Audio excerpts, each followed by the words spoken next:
What's happening, everybody? Trey here, and today, reactions to the classics. It's time for a reaction to the Pretenders, and we're doing a full album reaction today with their record Learning to Crawl. Gonna hit that mid 80s sweet spot right here. I'm looking forward to this one. I only know their debut record and the work that they did with that, and besides that, I don't think I'm familiar with any of the songs on here, so it should be a fun one today, y'all. I want to shout out our patron, a longtime friend and supporter of the channel, Rich. Thank you, Rich, for always bringing in some great albums for us to react to here at the channel month to month. And Rich also has his own YouTube channel, which I will link down in the description. Be sure to go and give that a subscribe as well, because Rich puts up a lot of great music content, some movie stuff. Very knowledgeable guy, and I think that if you enjoyed this channel, you're going to enjoy Rich's as well. But all that to say, man, let's get into the quick facts of Learning to Crawl. Their third record, released in January of '84, after a hiatus during which the band members James Honeymoon Scott and Pete Farndon unfortunately died of drug overdoses. The album's title was given in honor of Chrissie Hynde's then infant daughter, Natalie Ray Hind. She was learning to crawl at the time that Chrissie was trying to determine a title for the album, and boom. There we go. We got Learning to Crawl. That's a kind of a neat story. And a little bit of backstory on this here. After Farndon's dismissal from the band and Honeymoon Scott's death, Chrissie Hynde and Martin Chambers initially recruited Rockpile's Billy Bremner and Big Country's Tony Butler to fill in a caretaker lineup of sorts of the band in 1982.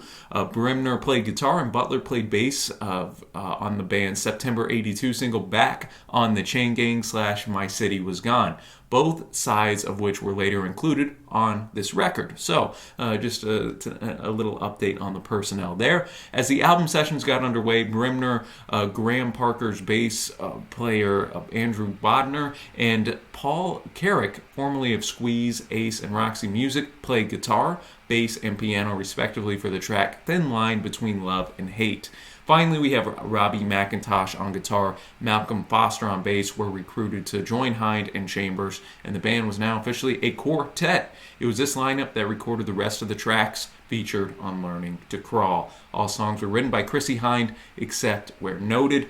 And we'll just get diving into this album. Before we do, if you like this video, y'all, you know the drill. Be sure to give it a big thumbs up. Hit that big red subscribe button if you like what you see. And if you'd like to be like Rich and maybe suggest an album or a song for us to react to, you can check out our Patreon page. Shout out to the patrons who help keep RTTC afloat. And also, music won't be in here on YouTube, just to kind of cut down the length of the video as well as avoid copyright, but a link will be in the description for the full video with the full album's music included. Enough talk, man. I'm excited. I'm excited to dive into this one. So let's get going with the first track on this list, Middle of the Road. Was a single, went to 19 in the US, 52 in Australia, 91 in the UK, so pretty nice global hit. Chrissie has stated that Middle of the Road refers to Tao Te Ching, which she interprets as the middle way. The lyrics include observations about the difference between wealth and poverty that Hynde had observed. Hynde actually plays a harmonica solo near the end of the song and has acknowledged that it uses the same chords as the Rolling Stones track Empty Heart. All right, well, looking forward to this. As always, going to have the lyrics pulled up, enjoy the tune, and then give my thoughts after. So let's get it, man. Pretenders, Learning to Crawl. Middle of the Road starting us off here, and that's how you start a record off. We had so much energy in this track. This just got this got me a bit fired up, man. Obviously had a bit of a blues influence with that guitar lead and solo especially. I thought Robbie McIntosh absolutely killed the track. Loved his solo in the middle there, and then Chrissie with that bluesy harmonica solo at the end. That was impressive as well, and it had that propulsiveness that you kind of want in an opener to get that energy going. Martin Chambers introducing us with a bit of getting that drum beat established at the start. Lyrically, just like Chrissie was saying whenever we were going through a quote at the start about the middle way, that's kind of self-explanatory for what we're going in here. She notes that I'm standing in the middle of my life with my plans behind me, but I got to smile for everyone I meet. So we all plan stuff, and then years down the line we look back and like, okay, well, this didn't really go how I planned it, but you know what? I'm in the middle of my life still right now, and we're gonna see what my journey has ahead, and I'm just gonna kind of roll with the punches. I was kind of getting that vibe and theme throughout this whole track, but we still had some kind of serious, vivid imagery, saying, "Long as you don't try dragging my bay or dropping the bomb on my street," noting all the crazy things that she's seeing in the middle of the road. She notes, and man, I don't mean to be a Hampstead nursery, but when you own a big chunk of the bloody third world, the babies just come with the scenery.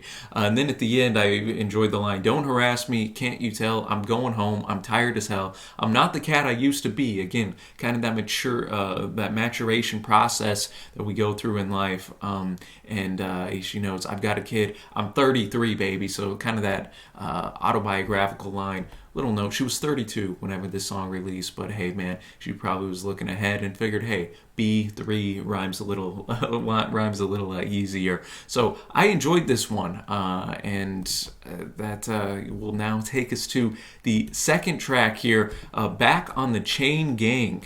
All right, and we got a little bit of a backstory on this one. Originally released as a single in September of '82, went to 5 in the U.S., their biggest hit in the U.S. actually. It was also a top 20 hit in the U.K.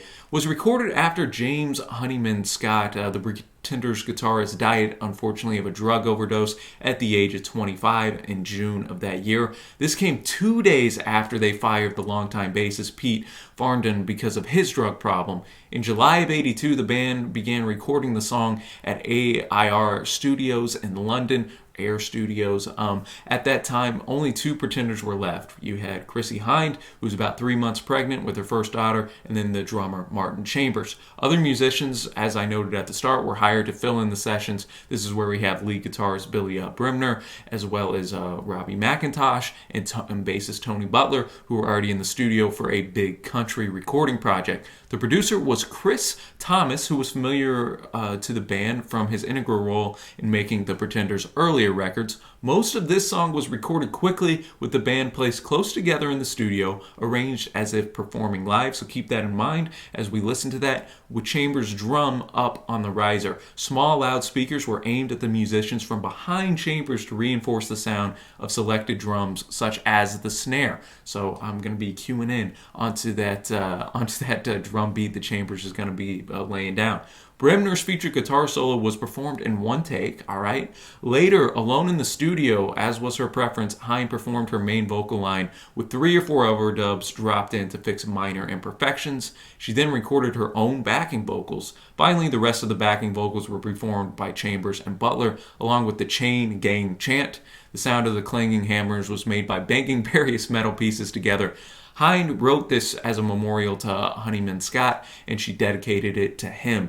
The song was written during the strained relationship that Chrissie had with Ray Davies of the Kinks, and was recorded when she was about 3 months pregnant with their daughter. This on and off again relationship ended half a year later rather. So interestingly enough, Morrissey also covered this track, but that's the most kind of backstory we have on any track, but I just thought it was unique how they were able to kind of piecemeal together from tragedy and then ended up finding their new quartet even from that. So let's see what we got here. I already got to give a heart to that one. That was a powerful track, and musically, again, very strong as well. I thought Billy Bremner, especially that tone on his guitar, just added even a little sense of melancholy in there, which reflected the lyrics, and his solo, which now that we know was done in one take, is even all the more impressive. And good bass work as well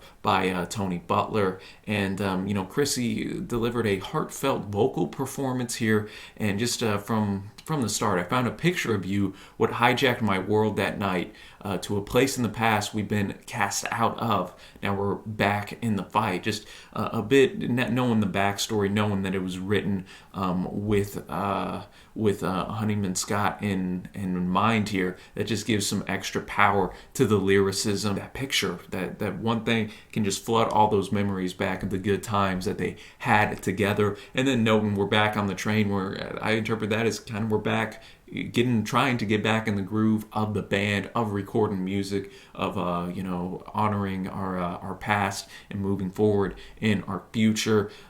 She notes too, I thought the best verse was the powers that be that force us to live like we do bring me to my knees when I see what they've done to you. Again, thinking of just all that pressure of the music world that it puts on people after, especially that success.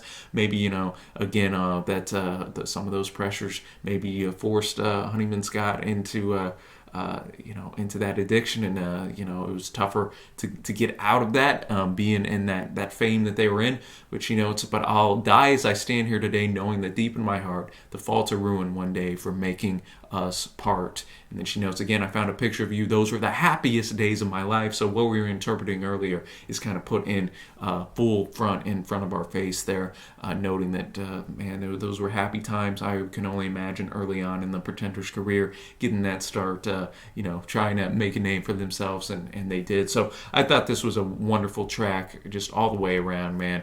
Gonna be tough to follow that one up, but we're gonna go now to Time the Avenger. Don't got any info on this, so let's see what we got. All right, Time the Avenger coming in here again. A pretty what I like, we kind of are blending that new wave sound, especially here. We had that in the chorus with just that more almost like pop / alternative rock. They're really just making this sound their own, authentic to their band, the Pretenders. I can't fully nail down, they're sounding like a knockoff of somebody else, which obviously is what you want as a band. You want to stand out as unique, and 3 tracks in, I think Pretenders are killing it in that.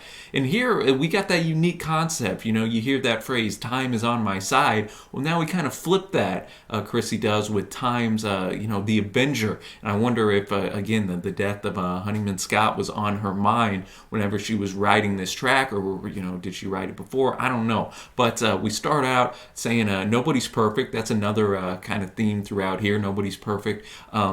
She notes not even a perfect stranger. And then we kind of get describing, talking about a gal who's a perfect stranger, and then you were the best in your field, in your office with your girls and desk and leather chair. Thought that time was on your side, not Time the Avenger. So we kind of get the picture of a guy who almost has everything going for him, but then later on, nobody is permanent. Everything is on loan here. Even your wife and kids could be gone next year. We don't know when time's going to rear its ugly head for us, man. That's why we got to, carpe diem. You got to seize the day while you're here, because you never know when it's your last. And we continue to go in then to our first chorus, which really lays that very catchy new wave sound coming in here. And we go time one more for vodka and lime to help paralyze that little tick, tick, tick. Got to slow down that time with the alcohol here. And then we finish the song off with kind of the same thing, time to kill another bottle of wine to help paralyze that little tick, tick, tick.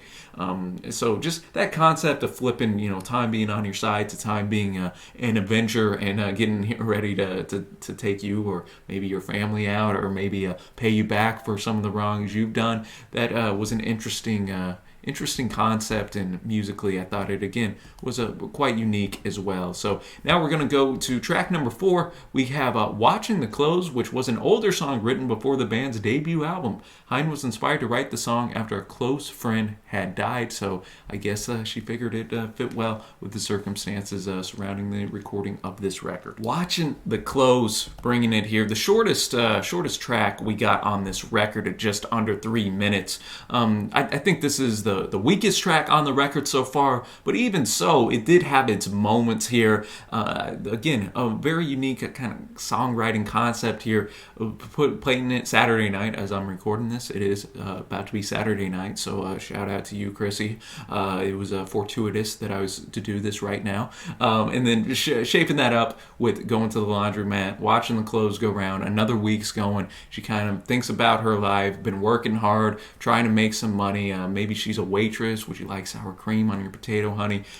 she's having to kiss ass, try to keep clean, serve the middle class. Yeah, it's a clean routine, and then just that repetition in the chorus, watching the clothes go round, watching the clothes go round.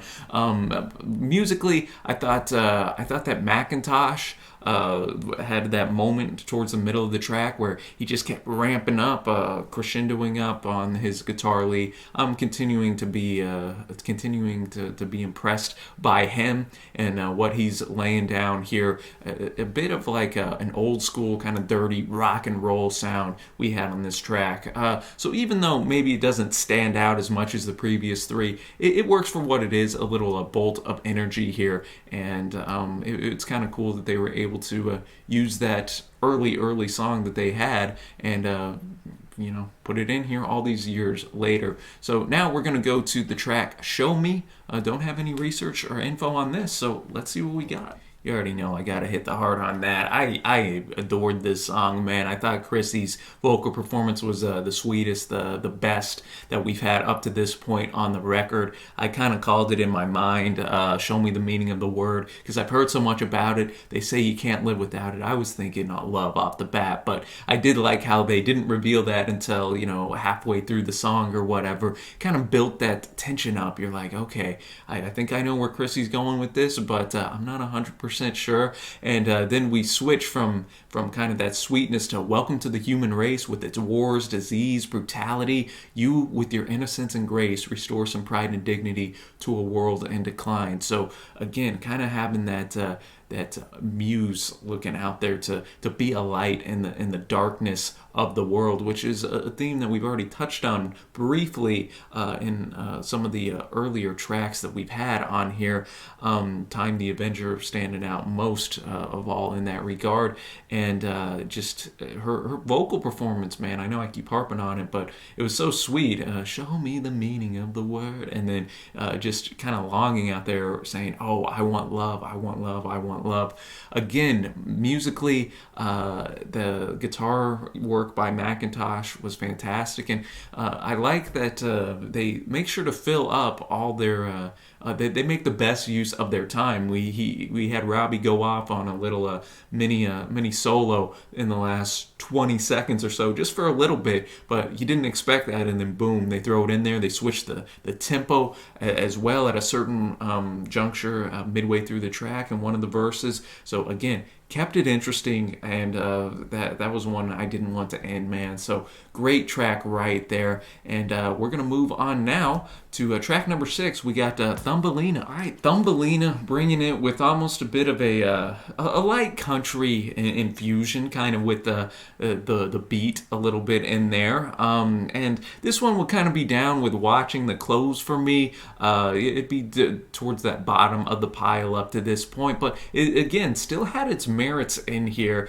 and that personal nature from Chrissy definitely coming in through the lyrics, knowing her backstory, knowing of course that she just had a kid, that whole almost play on the nursery rhyme, hush little baby, don't you cry. When we get to Tucson, you'll see why we left the snowstorms and the thunder and rain for the desert sun. We're gonna be born again. Again, that theme that's popped up on the record here and there of forgetting what lies behind and running forward to what is ahead.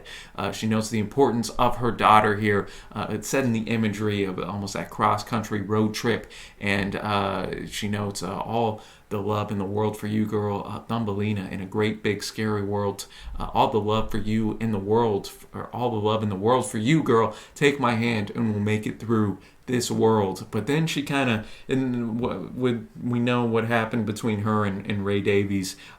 She notes what's important in this life. Ask the man who lost his wife. Now I know that they weren't married, or I believe they weren't, but I think you can read in between the lines there of what Chrissy was talking about. So I did like how she brought that personal touch to this, even if maybe it doesn't stand out as much as some of the others. And now we're going to go to the longest track on the record, My City Was Gone. It originally was that B-side in '82 with Back on the Chain Gang, sometimes referred to as the Ohio song. It references Ohio quite a bit, but they decided not to do it since, of course, CSNY already had a track called Ohio. Speaking of CSNY, Rich actually did a top 10 of them a few months back, which you can check out on the channel if that's your jam, man. But song was written by Chrissy and reflected her growing interest in environmental and societal concerns. The lyrics take the form of an autobiographical lament, with the singer returning to her childhood home of Ohio and discovering that rampant development and pollution had destroyed the pretty countryside of her youth. The song makes a number of specific references to places in and around Akron. The opening bass riff from the song was something that Tony Butler used to just play as a warm-up. And Steve Churchyard, the engineer, said Steve Churchyard, the engineer, for the record. So a little bit of backstory there. Let's see what they do. I'm excited. We got a longer tune. I'm curious what we do instrumentally here. Chrissy bringing that personal nature to the track, and again, I like that B&B connection with Billy Brimner, Tony Butler, especially at the start, laying that bass line down, and they had that consistent, just overall cool, to my ears at least, sound throughout the entire track. Again, a bit, I don't know if you'd say full on kind of blues inspired on that guitar work, but modernizing that, polishing up that for that more mid 80s contemporary sound at the time. And just even if you don't live in Ohio, I think you can relate to what Chrissy's saying, that that childhood town or whatever being commercialized as time goes on, being all the farmland or the pretty scenery being paved with concrete and shopping malls, and just kind of the sadness of that. She even notes, all my favorite places, my city had been pulled down, reduced to parking spaces. Ayo, way to go, Ohio. That kind of sarcastic, way to go, Ohio nature that ends each verse. Kind of powerful, I thought.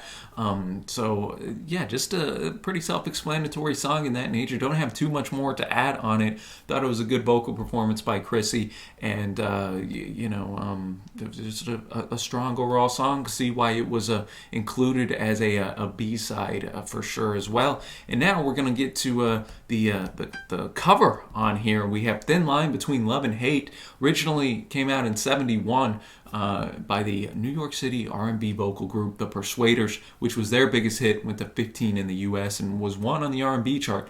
The Pretenders cover still charted in the top 100 in the US and actually top 50 in the UK, and their version changed the lyric from first-person viewpoint to a second-person viewpoint. Thin line between love and hate. Oh, that was so tight. Bringing in the Persuaders kind of R&B nature. I don't even know if I know the Persuaders version. It kind of sounds like it's a little bit familiar, just kind of what the Pretenders were doing it here with kind of the chorus. But I'd have to go listen to it to double check. But all that to say, I'm obviously not very familiar with it, and so the Pretenders taking that R&B, the harmonies especially, that smoothness, and still kind of putting in that Pretenders polish and fingerprints on top of that. That's what I like from my covers, man. Updating it in the sense of your sound, making it your own, while also kind of bowing and paying respect to those that came before you. And I think they hit that perfect balance in there. And we start off, it's 5 o'clock in the morning, this guy's just getting in. Not much good happens when you're out that late, and but the sweet voice comes in. Who is it? She opens up the door. She doesn't think that there's anything crazy that's happened or whatnot. Ask him if you want to eat this or that. She doesn't raise her voice. You don't give it a second thought. It's a thin line between love and hate. The piano in there absolutely was a highlight as well. Paul Carrick was in there on that. And then the second verse, though, we switch it. The sweetest woman in the world could be the meanest woman in the world. If you make her hurt, or if you make her that way, you keep hurting her, she'll keep being quiet. She might be holding something inside. Then you know, oh, this guy's in the hospital, covered from head to toe, this close to death, man. You couldn't believe the girl would do something like this. You didn't think the girl girl had the nerve, but here you are, I guess. Actions speak louder than words. Then we finish with kind of the fade out. It's a thin line between love and hate. Really enjoyed that one. Putting a cover in, you got to make sure that it's gonna, kind of stand out. And I think that they did a great job with that. And now we're gonna move on to I Hurt You. Don't have anything on this. Only got 2 tracks left. Quick moving record here. Just starting off musically, I think Robbie McIntosh, again, kind of the MVP here. He's showing off, especially at the end, the different styles that he's versed in. And there was one instance where his guitar just, boom, came bolstering and booming out of nowhere, seemingly. And the production was quite impressive, I thought, as well, especially on Chrissy's vocal performance. The way they were able to kind of manipulate that, especially at the start, just coming in through that right headphone, and it sounded a bit ominous, which obviously was the intention. We note I've been crying like a woman because I'm mad like a man. So that was a cool play on words there. If you'd been in the SS in 43, you'd been kicked out for cruelty, which, I mean, that just shows how cruel this man is. If he's going to be kicked out of the Nazi SS, that just shows how much fury she has towards this guy. I hurt you because you hurt me. The time-honored tradition right there, ladies and gentlemen. And we continue to go on and, again, note, in our popular points of view can't mean much, nothing or something or anything, if we can't say I love you. If you can't have that basic love between each other, then nothing's going to really be able to fall into place, essentially.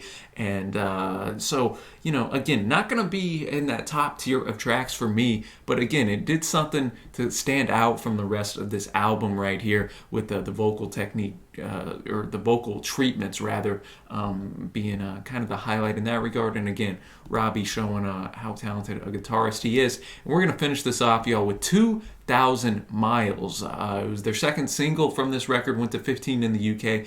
Kind of gets a lot of play during Christmas time, and has appeared on a lot of Christmas compilation albums. Many people believe that the title and lyrics refer to 2 long-distance lovers who miss each other over the holidays, but it was actually written for James Honeyman Scott, the group's original guitarist, who, as we already noted, died the year before the song was released. 2,000 Miles, in and out, learning to crawl, and just one of the best melodies, I think, on this record was Save for Last, and I can see why this gets a lot of play around Christmas time. Obviously, you can interpret it as those 2 lovers 2,000 miles apart at Christmas time, man. You get the imagery of the snow falling, the coldness, just kind of a bit of a warm kind of track, if you want to interpret it that way. And yet, on the other side of things, interpreting it as with Honeyman Scott in mind,